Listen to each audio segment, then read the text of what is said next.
नमस्कार साथियों, आप सभी का इंग्लिश कैंपस पर स्वागत है। पीएचडी एडमिशन 2024-25 की प्रक्रिया लगभग शुरू हो चुकी है।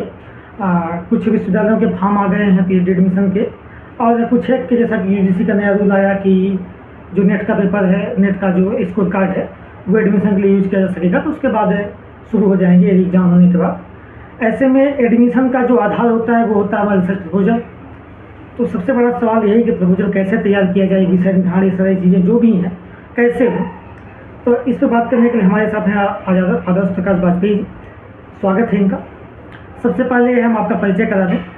आप मूलतः बहराइच जिला उत्तर प्रदेश से आते हैं और दिल्ली विश्वविद्यालय के रामजस कॉलेज का आपका स्नातक हुआ, स्नातक जेएनयू से हुआ और वर्तमान में आप दिल्ली विश्वविद्यालय के हिंदी विभाग में शोध छात्र के रूप में। स्वागत है आपका आदर्श। बहुत बहुत धन्यवाद आशीष। सबसे पहला प्रश्न आपसे यही रहेगा कि आप जो रिसर्च प्रस्ताव, जैसे कि आप शोध छात्र हैं, आपने रिसर्च प्रस्ताव बनाया, फिर इंटरव्यू किया, तो पहले प्रस्ताव बनाने कैसे हैं, पहला आयाम क्या है, शुरुआत कहाँ से करते हैं? सबसे पहले तो मैं आपको इस बात का धन्यवाद देना चाहूँगा आपके चैनल इंग्लिश कैंपस को कि आप ऐसे विषय पे बात कर रहे हैं जिस पे बहुत कम जानकारी छात्रों को होती है, और जब वो एमए पास करके आते हैं तो उनके सामने एक समस्या होती है कि पीएचडी के लिए अपना विषय कैसे चुनें। विषय चुनना एक जटिल काम है, तब जबकि आप ये नहीं जान रहे हो कि आपको काम कैसे करना है, क्योंकि जैसे ही आपका विषय तय हो जाता है आपका आधा शोध प्रस्ताव तब तक तैयार हो जाता है। शोध के विषय के निर्धारण के कई तरीके होते हैं। सबसे बेसिक चीज़ तो इसमें यह है कि आपकी रुचि किस विषय में है। ठीक है, मान लीजिए मेरी रुचि कविता में हो सकती है, किसी की रुचि कहानी में हो सकती है, क्योंकि शोध एक आगे लंबा चलने वाला काम है, तकरीबन 4 से 5 साल। तो यदि आपकी उस विषय में रुचि नहीं है तो हो सकता है आप एक समय के बाद ऊब जाएं या थक जाएं।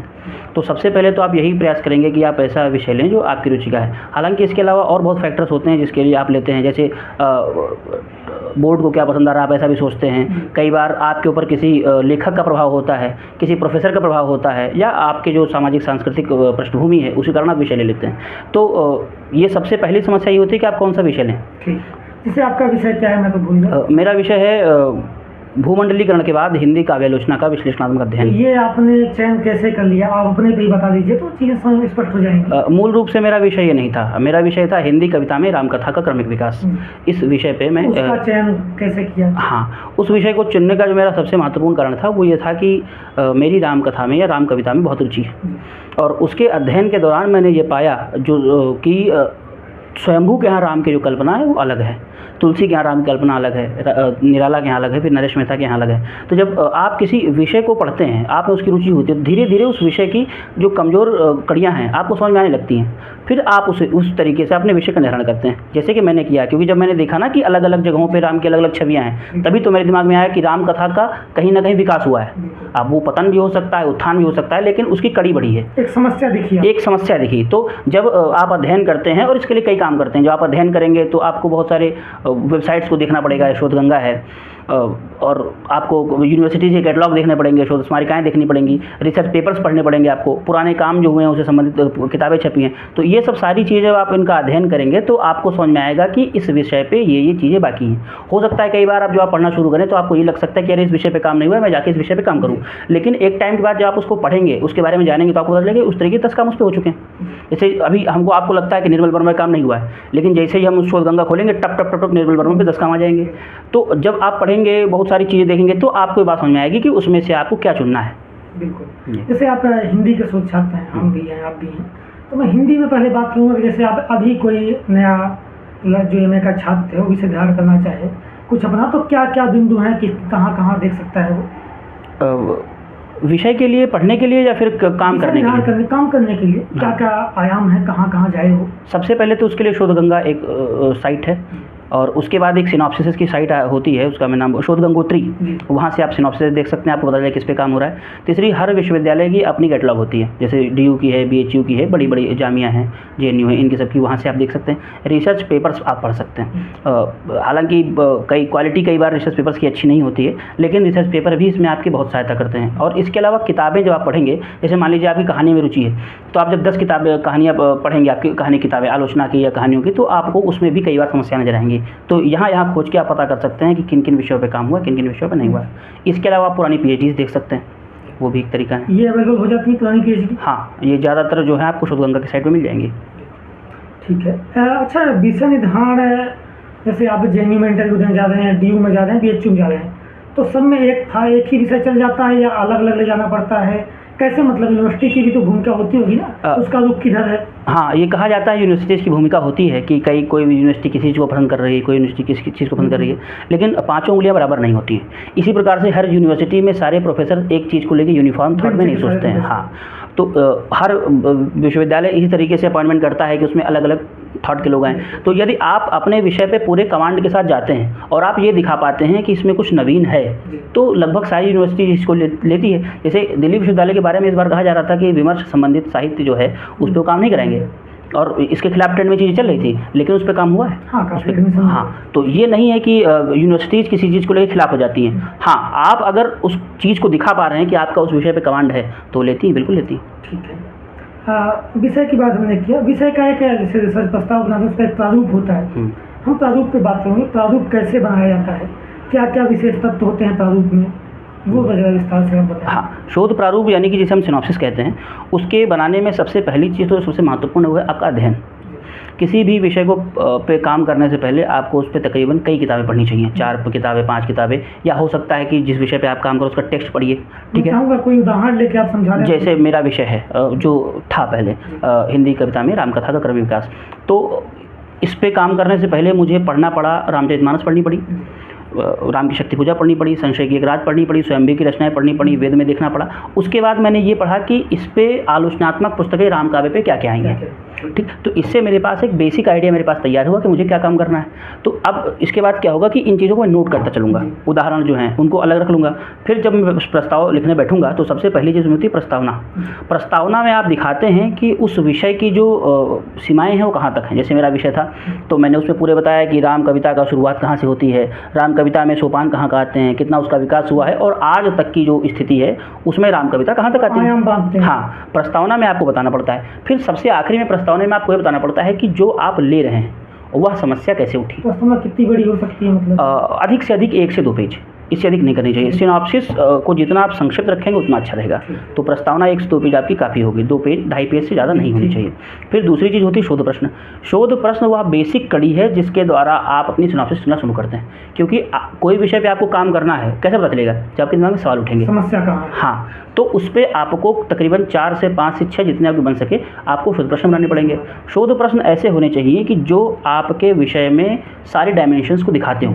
ठीक है, जैसे मान लीजिए मेरा शोध प्रश्न है तो उसमें मुझे शामिल करना पड़ेगा कि हिंदी कविता में जो राम कथा है उसमें जो विकास हुआ तो उसके पीछे स्वयंभू के समय का कितना कारण महत्वपूर्ण था, तो तुलसी के समय कितना कारण महत्वपूर्ण था। तो एक क्वेश्चन बनेगा ना कि सामाजिक सांस्कृतिक परिस्थितियाँ किस प्रकार से राम कथा के विकास को बढ़ाती हैं आगे। तो इस प्रकार से आपको कई प्रश्न बनाने पड़ेंगे जो आपके पूरे शोध की व्याप्ति को खोजेंगे। इसके बाद जो तीसरा चीज़ होती है आपकी हाइपोथेसिस होती है।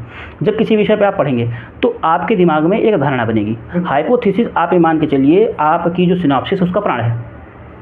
हाँ, आपका पूरा अध्ययन वो 1 से 2 पैराग्राफ के अंदर, 1 पेज के अंदर दिख जाएगा कि आप अपने विषय के संदर्भ में क्या सोच रहे हैं, क्या काम करना है आपको, वही है। हाँ, एक बेसिक आइडिया आपका होगा कि मैं अगर ये मान के चल रहा हूँ कि हिंदी कविता में रामकथा का जो क्रमिक विकास हुआ है वो सामाजिक सांस्कृतिक कारणों से हुआ है। ठीक है, तो ये मेरी थीसिस हो गई। ये गलत भी हो सकती है शोध के दौरान। हाइपोथेसिस का हमेशा सही होना आवश्यक नहीं है। तो हाइपोथेसिस आपकी तभी बन पाएगी जब आपने अध्ययन किया होगा, उस पर आपको विशेष काम करना पड़ेगा। जब बेंच या कहीं भी बोर्ड आपकी सिनॉप्सिस देखेगा तो वो आपकी हाइपोथेसिस ही देखता है। ठीक है, उसके बाद जो अगली चीज़ शोध उद्देश्य है। शोध उद्देश्य कभी भी शोध प्रश्नों का जवाब नहीं होता है।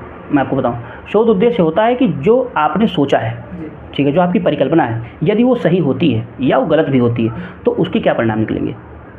ठीक, इससे पता चलेगा कि आपका शोध विषय क्या है, उद्देश्य क्या है। जैसे मान लीजिए मेरा विषय था, तो अगर मैं ये प्रमाणित कर देता हूँ कि जो राम कथा का क्रमिक विकास है वो इस तरीके से हुआ है, तो इसका उद्देश्य ये निकल के आता है कि किसी भी समय में जो उसकी सामाजिक बनावट होती है, सांस्कृतिक बनावट होती है, वो पोएट को या कवि को या रचनाकार को बहुत ज़्यादा प्रभावित करती है। मतलब रचना धार्मिक उद्देश्यों से निकल के सामाजिक उद्देश्यों में बदल जाती है। ठीक, ये प्रमाणित करना मेरा शोध उद्देश्य का एक विषय होता है। उसके बाद चीज़ होती है शोध की वर्तमान स्थिति और उसकी नवीनता।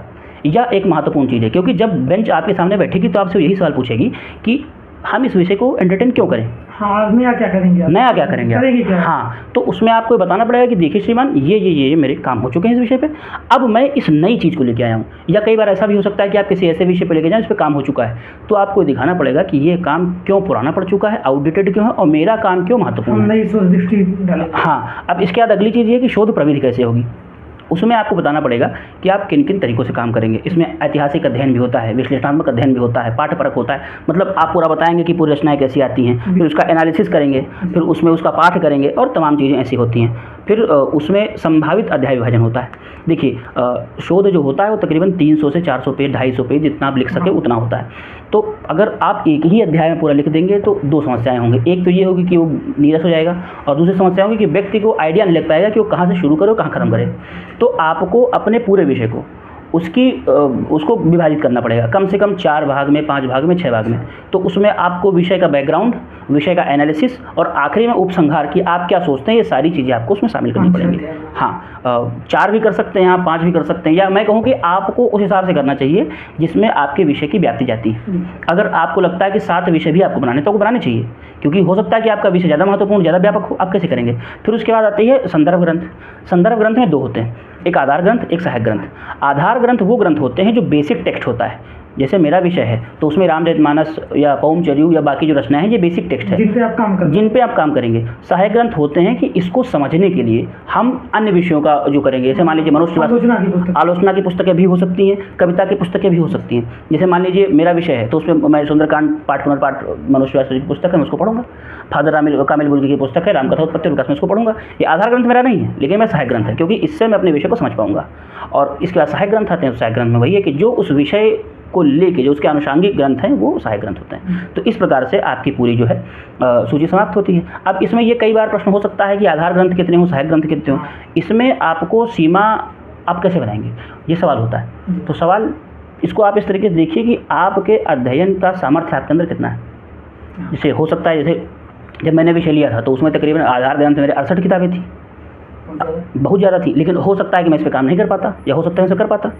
तो आपको आधार ग्रंथ अपने सामर्थ्य और विषय की व्याप्ति के हिसाब से लेना चाहिए।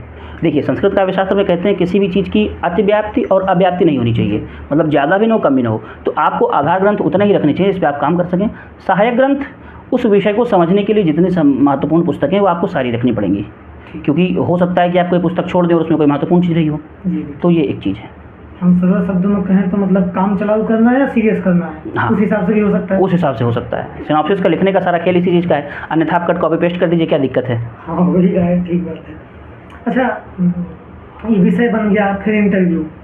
तो इंटरव्यू की तैयारी कैसे, मतलब क्या प्रश्न कैसे होते हैं, संक्षिप्त में यही बात। हाँ, इंटरव्यू की तैयारी का सबसे बढ़िया तरीका है, अपने कुशाग्र जो मित्र हों आपके, जिनको आपको लगता है काबिल हों, उनको बैठाइए 4-5 लोगों को और उनके सामने अपनी सिनॉप्सिस लेके जाइए। देखिए इंटरव्यू बोर्ड के अंदर आपसे आपके विषय का बहुत डीप क्वेश्चन कभी नहीं पूछा जाएगा। पूछते विषय से ही हैं। पूछते विषय से ही हैं। आपने जो अपना विषय सामने रखा, तो देखिए जब आप सिनॉप्सिस लिखते हैं, महत्वपूर्ण चीज़ मैं कहना भूल गया था, अच्छी याद आ गया, जब आप सिनॉप्सिस लिख रहे होंगे तो 2 चीज़ें होनी चाहिए। पहली बात तो ये होनी चाहिए कि आपकी भाषा सरल होनी चाहिए, बहुत एकदम संक्षिप्त होना चाहिए, एकदम टू द पॉइंट बात करनी है, अलंकारिक ना हो, बहुत सामान्य भाषा में बात करनी। और तीसरा, आपका जो विषय है वो किताब का नाम नहीं होना चाहिए। जैसे किसी के नाम, किताब का नाम मान लीजिए कुछ भी है, भारतीय इतिहास और ऐतिहासिक भौतिकवाद, अब रामविलास शर्मा जी की पुस्तक का नाम है, लेकिन इससे आप ये समझ नहीं पा रहे हैं कि उनका पूरा मंतव्य क्या है, करना क्या चाहते हैं। पीएचडी का जो विषय है उसमें स्पष्ट समस्या मूलक होना चाहिए, वो कि उसमें स्पष्ट नजर आए कि आपका काम क्या है। जैसे मेरा विषय हिंदी कविता में रामकथा का क्रमिक विकास का विश्लेषणात्मक अध्ययन, तो मैं बताऊंगा कि मुझे इस चीज़ का अध्ययन करना है। जैसे मेरा अभी का विषय है तो मैं उसमें बताऊंगा कि भूमंडलीकरण के बाद जो हिंदी कविता लिखी गई है उसका जो अप्रोच क्या है, तो वो एकदम चीज़ स्पष्ट होनी चाहिए। जब बोर्ड के सामने आप जाएंगे तो बोर्ड, आप कई बार ऐसा होता है कि बच्चे ज़्यादा होते हैं तो बोर्ड के पास इतना समय नहीं होता है कि वो आपकी सिनॉप्सिस पढ़े। आपका टॉपिक सुनेगा, टॉपिक के अंदर से टेक्निकल कीवर्ड्स उठा लेगा, विश्लेषण क्या होता है, हिंदी कविता में आप रामकथा ले रहे हैं तो क्या अन्य भाषाओं में नहीं है। तो ऐसे ऐसे करके आप अपने टाइटल से संबंधित जो कीवर्ड्स हैं उनको तैयार कर लीजिए, और जो बेसिक चीज़ें हैं वो आपकी स्पष्ट होनी चाहिए। वो रचनाएं आधार ग्रंथ या संदर्भ ग्रंथ उससे ही पूछते हैं, बहुत डिटेल में नहीं पूछते हैं। वो ऐसी चीज़ें पूछेंगे क्योंकि जो सामने बैठा है ज़रूरी नहीं है कि वो उस विषय का एकदम खास मर्मज्ञ हो, तो बेसिक जानकारी उसको भी होती है, और वो जानता है कि अभी आप शोध करना शुरू नहीं किए हैं, अभी आप इसमें जा रहे हैं, आपकी एक संभावना बन रही है, तो वो सामान्य प्रश्न ही पूछता है। हाँ, आप उसके अंदर बोर्ड के अंदर अगर ज़्यादा डिबेटेबल बात करने लगेंगे तो फिर उनको दिक्कत होती है, फिर वो आपको दिक्कत देते हैं। अच्छा, समय लगभग कितना मिल जाता है कहीं इंटरव्यू में? अभी समय तो ये है कि पूछते हैं बच्चे कि कितना समय मिलता है। हाँ, हर विश्वविद्यालय का अलग है। जैसे कई विश्वविद्यालयों में आपको समय 10 मिनट भी मिल जाएगा, 15 मिनट मिल जाएगा, 20 मिनट मिल जाएगा। जो ज़्यादा बच्चे बुलाते हैं मान लीजिए किसी ने 1500 बच्चे बुला लिए, अब उनको 10 दिन निपटाना है, वो फिर समय आपको कम देते हैं, वो अधिक से अधिक आपको 2 मिनट देंगे, 3 मिनट देंगे। यदि आपने कोई डिबेटेबल बात कही या आपने कोई इतनी रुचि वाली बात कह दी कि उनको मज़ा आ गया, तब आपको अधिक समय मिलेगा। तो आप ये मान के चलिए कि आपको जो अधिक समय मिलने वाला है, अधिक से अधिक 4 मिनट, आपको 3 से 4 मिनट के अंदर अपना पूरा रस उड़ेल के आगे उनको रख देना है कि ये ऐसी चीज़ है कि आप इसको इग्नोर नहीं कर सकते। आपको अपनी बेस्ट डील जो 4 सेकंड में ही देनी है, 4 मिनट में। एक आखिरी सवाल और रहेगा कि ये जो पैनल बनता है इसमें कितने प्रोफेसर होते हैं, मतलब कितने लोग होते हैं? तकरीबन 9 से 10 लोग होते हैं। एक तो विभागाध्यक्ष होते हैं, एक पूर्व विभागाध्यक्ष होते हैं, 2 प्रोफेसर होते हैं, 2 एसोसिएट प्रोफेसर होते हैं, 2 असिस्टेंट प्रोफेसर होते हैं और एक वीसी नॉमिनी प्रोफेसर आता है। और इसके अलावा ऐसा प्रावधान है कि आपको कॉलेज से प्रोफेसर भी बुलाने चाहिए। अब उनकी संख्या 2 या 3 मुझे याद नहीं, लेकिन उनको कई बार नहीं बुलाते हैं और हमेशा पैनल में सारे प्रोफेसर मौजूद नहीं होते हैं। तो मान के चलिए 7-8 लोग, 9 लोग, 10 लोग ऐसे बैठते हैं। ठीक है, अपनी तरफ से कुछ और सुझाव आप? मेरी तरफ से तो सुझाव यही रहेगा कि जब आप पीएचडी करने जाएं तो कोशिश करें कि अपनी रुचि का विषय लें। कई बार आपसे लोग कहेंगे कि प्रोफेसर्स को ये पसंद है, ट्रेंड ये है, सारी चीज़ें, उसमें आप उलझ जाएंगे, आपका एडमिशन भी हो जाएगा, फिर आप परेशान होंगे कि अब मैं काम कैसे करूं, क्योंकि 5 साल का जो समय होता है वो बहुत लंबा और थका देने वाला होता है। यदि आपकी रुचि नहीं तो आप परेशान हो जाएंगे। तो इसलिए ऐसा विषय लें जो आपको पसंद हो। ठीक बात, लगभग सारी बातें हमने कर ही ली जो भी काम की चीज़ें हैं। बाकी अगर कुछ भी फिर से ऐसा कुछ सवाल होता है तो हम फिर कभी उपस्थित होंगे बातचीत करने के लिए। आपका बहुत बहुत आभार।